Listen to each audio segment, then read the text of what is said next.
The words Silicon Valley have long been music to the ears of any technology entrepreneur.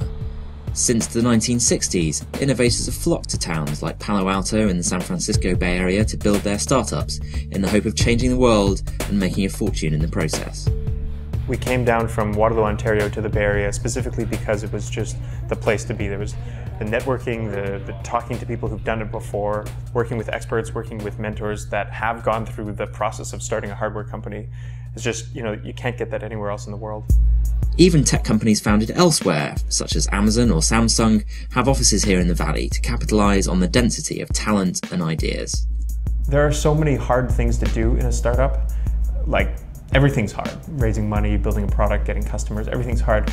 The way I look at it is like, why would you want to put yourselves at a disadvantage by being outside of the Valley?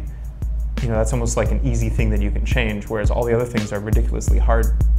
Why would you purposely set yourself back? And that's kind of why we're here. Yet some say this combination can be replicated, even bettered, elsewhere.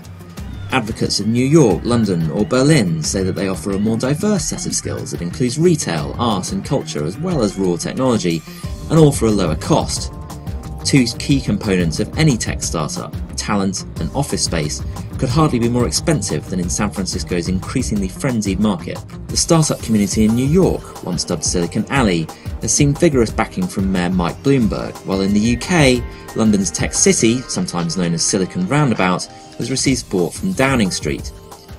Meanwhile, some would like to see parts of Los Angeles become known as Silicon Beach, and in the Midwest, parts of Iowa fancy themselves as Silicon Prairie. Apple may only have satellite offices outside Cupertino, but Google is laying super-fast fibre optic broadband in Kansas City and Austin, and has built a campus for startups in London and elsewhere.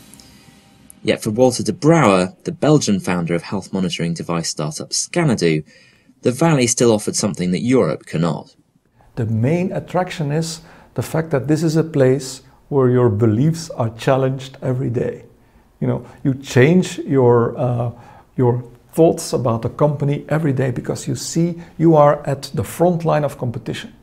And everyone looks at, and you are also really in touch with consumers. And actually that's why people come to Silicon Valley, because they want to fight. So competitors to Silicon Valley are picking their battles.